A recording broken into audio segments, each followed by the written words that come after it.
नारद जी की ताज़ा खुसुर फुसुर को मिस ना होने दें, हमारे चैनल को सब्सक्राइब करें और बेल आइकन जरूर दबाएं। नारायण नारायण। लोकसभा चुनाव प्रचार के दौरान प्रदेश सरकार द्वारा 3 महीनों में किए गए कार्यों की लिस्ट जारी कर अपने काम गिनवाए जा रहे हैं। प्रदेश सरकार के अपने कामों की लिस्ट जारी किए जाने के बाद शिक्षक कर्मियों ने आवाज उठाई है और कहा है कि मुख्यमंत्री ट्वीट कर अपने काम गिनवा रहे हैं, लेकिन हमें तो संविलियन तो छोड़ो, महीनों से तनख्वाह तक नसीब नहीं हुई है। इसी मुद्दे पर शिक्षक कर्मियों से बातचीत की सुनील सुधाकर पांडे ने। लोकसभा चुनाव की तैयारियां बड़े जोरों शोरों से चल रही है और पूरे देश प्रदेश भर में जितने भी जगह अभी बचे हुए हैं मतदान के लिए, वहां पर तो बड़े जोर से चल रही है। और अभी रायपुर जो हमारा लोकसभा क्षेत्र है उसके साथ साथ जो तीसरे चरण का मतदान होने वाला है उसमें हमारे रायपुर का भी है और छत्तीसगढ़ में 2 चरण का मतदान ऑलरेडी हो चुका है।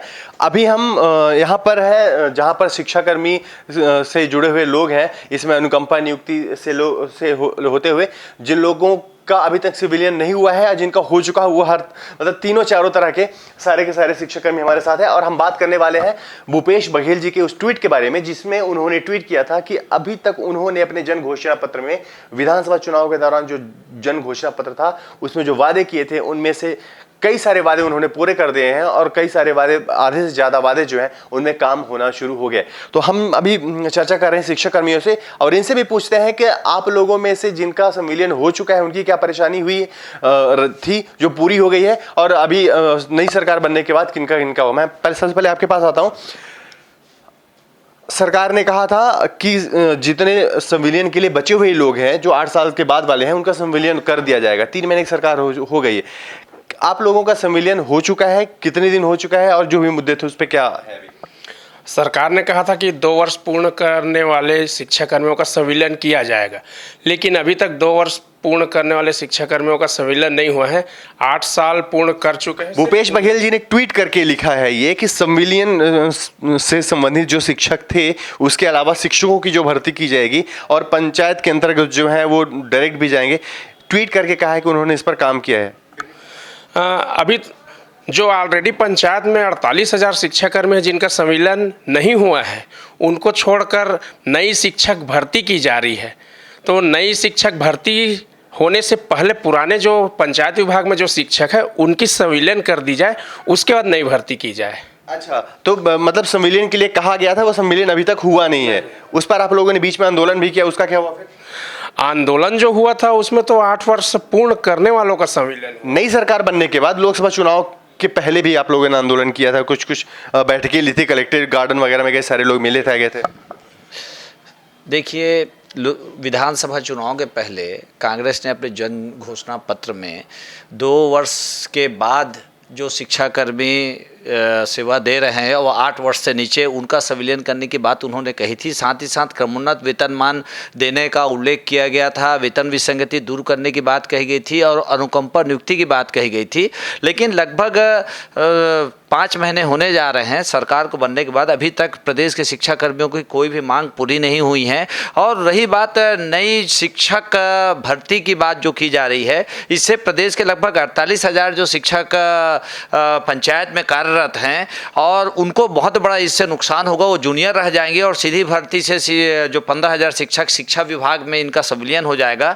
तो हम राज्य शासन से निवेदन करते हैं कि वो पहले जो 48,000 जो शिक्षक पंचायत विभाग में कार्यरत है उनका संविलियन करे, उसके बाद ही भर्ती की प्रक्रिया प्रारंभ करे। साथ ही साथ अनुकंपा नियुक्ति से बहुत सारे हमारे शिक्षक पीड़ित हैं, लगभग 3500 परिवार पीड़ित है, उनके लिए अनुकंपा नियुक्ति की व्यवस्था करे। अनुकंपा की बात करें, अनुकंपा से संबंधित आप अनुकंपा नियुक्ति हैं वहाँ पर, क्या है स्टेटस अभी? आप लोगों के लिए सरकार ने भी क्या क्या, नई सरकार ने कहा था कि आप लोगों के लिए काम करेगी, क्या किया काम अभी तक के तो कुछ नहीं किए हैं नई सरकार ने।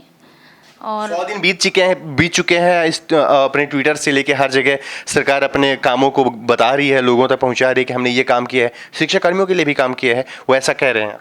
नहीं, हम मतलब सरकार बनने के बाद हम मिले हैं, हमको सिर्फ आश्वासन मिला है, उसके सिवा वो नई सरकार हमारे लिए कुछ नहीं की।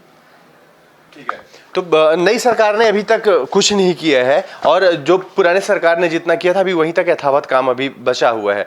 अभी आपका क्या कहना है? देखिए, ऐसा चुनाव चल रहा है, इस दौरान जो जिस तरह प्रचार प्रसार चल रहा है, अपना काम गिना रही है सरकार। ऐसा है कि नई सरकार बनने के बाद शिक्षा कर्मियों के विषय में नई सरकार ने कोई भी नया नीतिगत निर्णय नहीं लिया है। हाँ, एक निर्णय शिक्षा व्यवस्था के संबंध में उन्होंने लिया है और नियमित भर्ती चालू की है। नियमित भर्ती से हमें आपत्ति नहीं है और हमारा विषय यह है कि 48,000 हमारे शिक्षा कर्मी साथी जिनको 8 वर्ष से कम अवधि अभी है, पहले उनका संविलियन हो जाए और उसके बाद सरकार नियमित भर्ती भी करे, हम उसका स्वागत करेंगे। दूसरा विषय जो अनुकंपा नियुक्ति का रह जाता है, जिसमें हमारे 4,000 साथियों के परिजन जो हैं पिछले लगभग 8 वर्षों से अनुकंपा नियुक्ति प्राप्त नहीं कर पा रहे हैं और इस सरकार से हमें यह पूरी उम्मीद थी कि ऐसा कोई नीतिगत निर्णय सरकार ले ताकि उन लगभग 4,000 लोगों का समाधान हो। और एक प्रमुख विषय है कि जिनका संविलियन हो चुका है, अब शासन जो है और शिक्षा व्यवस्था में उनका बेहतर उपयोग कैसे करे संविलियन के बाद, यानी उनकी पदोन्नति की आगे की कार्यवाही और कुछ विषय जो वेतन निर्धारण, विसंगति, क्रमोन्नति से आदि से जुड़े हुए हैं, जिसका समाधान बहुत जल्दी किया जाना चाहिए। इस दिशा में सरकार कोई नीतिगत निर्णय ले, कोई सकारात्मक निर्णय ले, उसका हमें इंतजार है। जब रमन सरकार थी तब आप लोग बेधड़क होके खुले मंच पर अपनी सारी बातें कहते, लेकिन भूपेश सरकार में भूपेश जी ने सीधे सीधे तौर पर कह भी दिया है कि जो लोग आंदोलन करेंगे उनके कामों की समीक्षा की जाएगी और उनके नेताओं से चर्चा की जाएगी, किसी भी तरीके से आप ले सकते हैं। अब आपका क्या कहना है, आप लोग आंदोलन पर अगर जाएंगे तो किन बातों का ध्यान रखेंगे और क्या करेंगे? देखिए, लोकतंत्र में और खासकर भारत का जो संविधान है उसमें हर कोई अपनी बात रख सकता है और हर किसी को अभिव्यक्ति का अधिकार है। और कर्मचारी सिर्फ यूं ही सिर्फ आंदोलन नहीं करता, यदि कोई बात रहती है तो आंदोलन किए जाते हैं। और मुझे लगता है कि जब कांग्रेस जब विपक्ष में थी तो हमारे हर आंदोलन में आकर वह मंच पर हमारा समर्थन करती थी और बोलती थी आपकी मांगे जायज़ हैं। तो जब विपक्ष में थी और हमारी मांगों को जायज़ उन्होंने कहा है, तो अब यदि इस तरीके से हमारे ऊपर कार्रवाई वाली बात या आंदोलन नहीं करने वाली बात, यदि ऐसा कोई बात विषय हमारे समक्ष आएगा तो उस समय उसका विरोध किया जाएगा। भाई, प्रजातंत्र में हर किसी को अपनी बात रखने का अधिकार है। अच्छा, अभी लोकसभा चुनाव चल रहा है और लोकसभा चुनाव के पहले कई ऐसे बहुत सारे लोग थे जो लोग अनियमित हैं, अभी तक उन्होंने अपनी नियमितताओं को लेकर के ज्ञापन दिया और सारी चीज़ें की। लोकसभा चुनाव आ चुका है, बस 2 दिन के बाद तीसरे चरण की वोटिंग होने वाली। ऐसे में अब आप लोग का क्या स्टैंड है इस समय पर सरकार को लेकर? सरकार ने अभी तक आप लोगों की मांगें पूरी नहीं करी हैं। सरकार को लेकर, हमारी मांगों को लेकर हम लगातार मिल रहे हैं, उनसे ज्ञापन वगैरह दे रहे हैं। 2 दिन के बाद वोटिंग है, 2 दिन के बाद अभी आचार संहिता चल रही है, तो अभी हमारी खुद चुनाव ड्यूटी लगी है। अच्छा, तो अब लोकसभा चुनाव के बाद आप लोग क्या, आप लोग अभी सरकार जो बोल रही है कि हमने ये सारे काम किया पर अपने प्रचार प्रसार के लिए करी है, इस पर आप लोग कितना समर्थन कर रहे हैं कि सरकार ने आपके पक्ष में कितना काम किया? देखिए, विषय क्या किया है क्या नहीं किया है, ये है हमने अभी आपको बताया कि जो वादा सरकार ने किया था प्रदेश के शिक्षा कर्मियों के हित में, अभी तक कोई ऐसा बड़ा निर्णय नहीं लिया गया है। रही बात दूसरा विषय जो है नई भर्ती का, तो हमारा बस यही निवेदन है, हम इस भर्ती का विरोध नहीं करते, स्वागत करते हैं, लेकिन उसके पहले लगभग 48,000 जो शिक्षक हैं उनका संविलियन किया जाए, उसके बाद ही भर्ती किया जाए। और अन्य विषय और पदोन्नति की भी बात आपने की थी, 4था सेक्शन था आप लोगों को।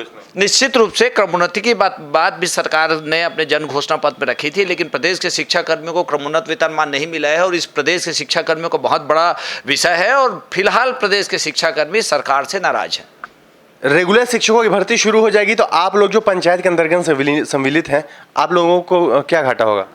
देखिए, इससे सबसे बड़ा घाटा तो यह है कि शिक्षा व्यवस्था में दोहरी व्यवस्था जो चल रही है वो लगातार अभी कुछ दिनों तक और जारी रहेगी।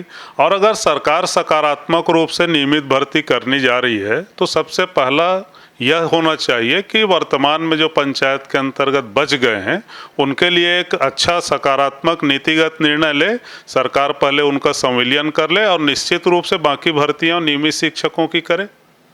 तो शिक्षा कर्मी हमारे साथ थे और अपनी सारी बातों को उन्होंने रखा कि जिनकी क्रमोन्नति नहीं हुई, जिनकी वेतन विसंगति है, जिनका भी संविलियन बचा हुआ है, जो लोग अभी अनुकंपा नियुक्ति से संबंधित हैं, उनका भी कुछ किया नहीं गया है। और सरकार अपने प्रचार प्रसार पर ये सारी बातें कह रही है कि हमने ये काम कर दिया है, कई सारे कामों पर काम शुरू कर दिया गया है। तो इन लोग की अपेक्षा है कि इनका सबका काम पूरा हो और नई सरकार अभी जो आने वाली है वो और जो वर्तमान सरकार है, सब लोग मिलकर इनके पक्ष में अच्छा काम करें। खबरची न्यूज के लिए राकेश के साथ सुनील सुधाकर पांडे। नारायण नारायण